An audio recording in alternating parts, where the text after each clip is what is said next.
Hey guys, welcome back. I am very excited for today's video because it is going to be about how to avoid making impulse purchases. I have been on a low buy for a year and a half, and I have found that avoiding impulse purchases is the number one most important thing for me on my low buy. It has kept me from overspending and buying things that I did not need. And so these are my tips on how to do that. And if you're interested in other low buy content, check out the makeup and consumerism playlist. I do monthly low buy updates there. I upload 4 videos a week. Stay tuned for more. And if you're interested in the makeup that I'm wearing, I did film this makeup look. So I will link that in the cards and in the description box. And let's get into this video. All right, the first thing I want to talk about, I think, is probably one of the most important on this list.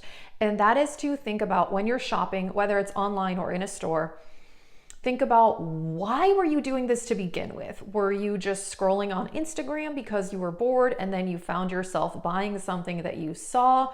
Or were you in the store just to buy shampoo and then you happened to find yourself in the makeup aisle and buying new lipstick maybe that you didn't need? So I think this is really important.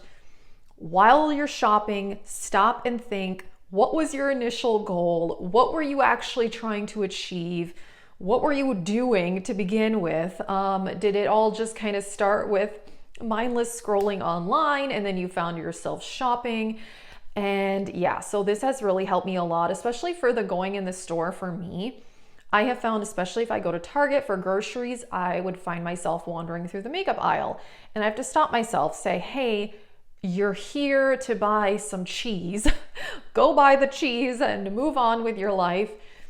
I have really tried to cut down on me browsing through makeup aisles when I go to a store like Target when I'm actually there for something else.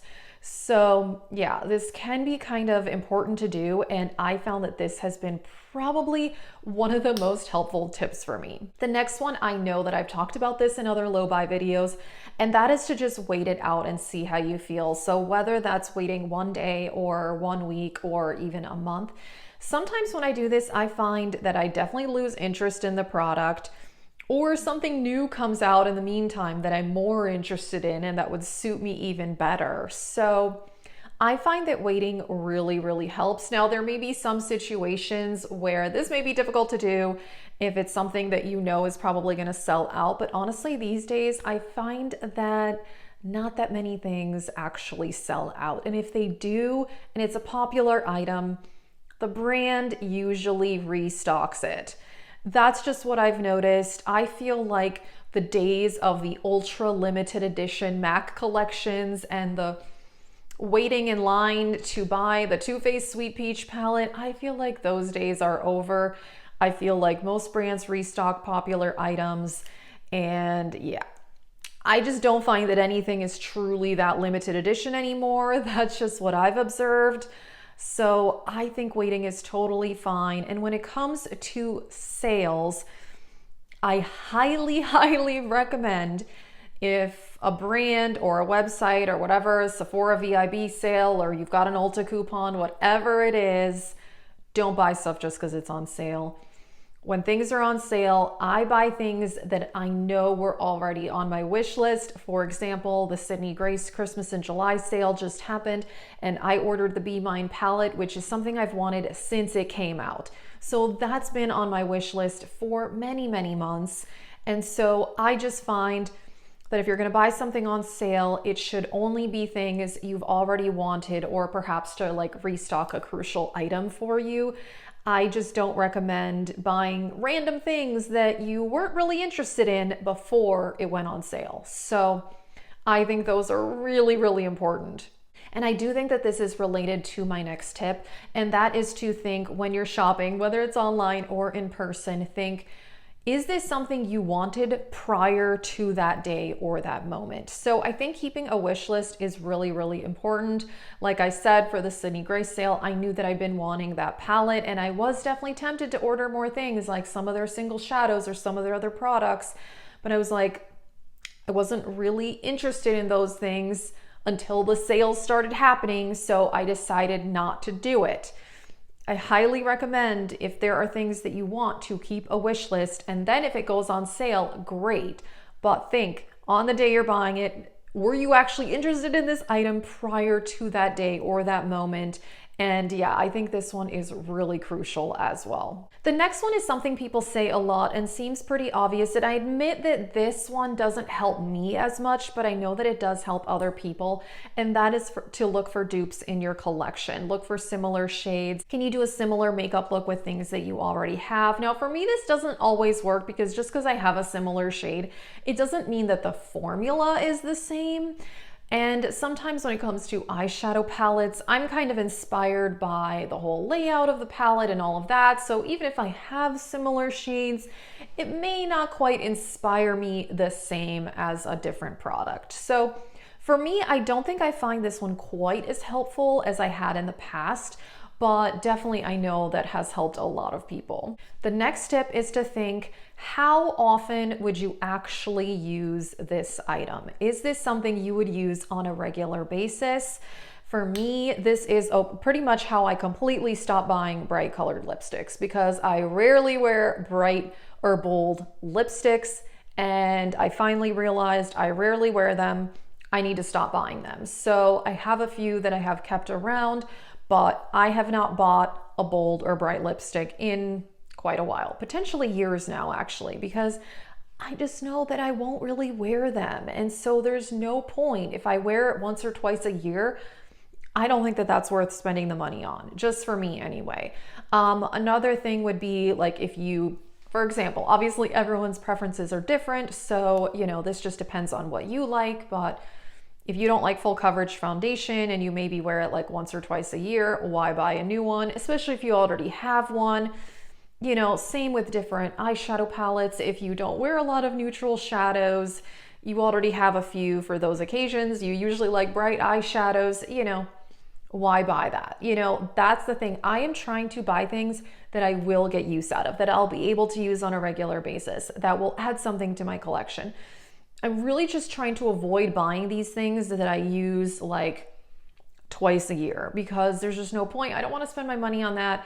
I want to buy stuff that I'm going to use, and I use this same technique for buying like clothes and shoes and stuff as well. Really, honestly, all of this applies to not just makeup, whether it's fashion items or household goods, whatever it may be. Any issues that we can overspend on and buy things that we don't really need. I mean, for example, I used to buy like dresses and high heels all the time. I don't wear those things. Like I rarely wear dresses, and I pretty much never wear heels unless I'm going to like a special event, like a wedding or something. So I just stopped. I'm like, I used to buy stuff that was like pretty and nice to look at, but no, if I'm not going to use it regularly, there is no point. So yeah, the next one may seem pretty obvious as well, and that is think about the money. Could you use this money for something else? Are you trying to save up for something important that it'd probably be better to just save this money? Or could you buy something that would be more useful to you with the same amount of money? Something else that helps me as well is to like open up my bank account and look, what have I been spending money on in the last few weeks? Have I already made several makeup purchases recently? Look at your spending in the last few weeks to last few months and see, have you already spent a decent amount on whatever it may be? And I do keep track of how much I spend on makeup, because it has been a problem area for me. So on my low buy, I do keep track of how much I spend each month, and I talk about that in my low buy updates videos. And yeah, I have found that it's helpful, because if I know I have to write down how much I spent and that I bought an eyeshadow palette for $50 and I already have a whole bunch of other eyeshadow palettes, it makes me think twice about it if I have to actually write it down and keep track of it. So personally, I have found this to be very, very helpful. And then last on my list is to think about, if you buy this item, is it going to take time away from using other things you already own and already enjoy? So if you buy a new eyeshadow palette, is that going to take time away from using palettes you already love? Do you already have palettes that are absolutely gorgeous and amazing and you love them? Another thing about makeup in particular, unlike clothing, is that it does expire. It does go bad. So it may take years for that to happen, but think about, if you buy a new makeup product, is that going to now make other things become neglected, potentially expire, potentially go bad before you can use it thoroughly? So this one has helped me out as well, particularly like lip products. Like lip products are so hard to finish, and I definitely feel like I have had lip products go bad. Cream products expire way faster than powder products. And yeah, so I just think, hey, if I'm not going to use this regularly, or is this going to be something that I'm now going to want to use over something else I totally love, and now this other thing is going to get neglected, I just have found this to be very, very helpful. So yeah, those are my tips on avoiding impulse purchases. I just found that this has been so helpful for me. Not buying something just on a spur of the moment decision when it's not something I've been thinking about. It just makes no sense to me. And that's usually where I get like purchase regrets, is when I buy something that I wasn't previously interested in. I bought it impulsively because it just happened to be on sale, or it just happened to be a new item. And I have just found that being able to avoid these type of bad purchasing decisions has helped me so much on my low buy, and just in general in saving and that sort of thing. So yeah, that is it for this video. Let us know what you think. Do you have any helpful tips for us as well? You know, I'm just trying my best here. I'm not perfect. My low buy could be better, but I think for me, I am doing pretty well. So yeah, check out the makeup and consumerism playlist, because that's where the other low buy videos are. And like I said, I filmed this makeup look. If you want to see it, I'll link it in the cards and the description box. Thank you so much for watching. Have a great day.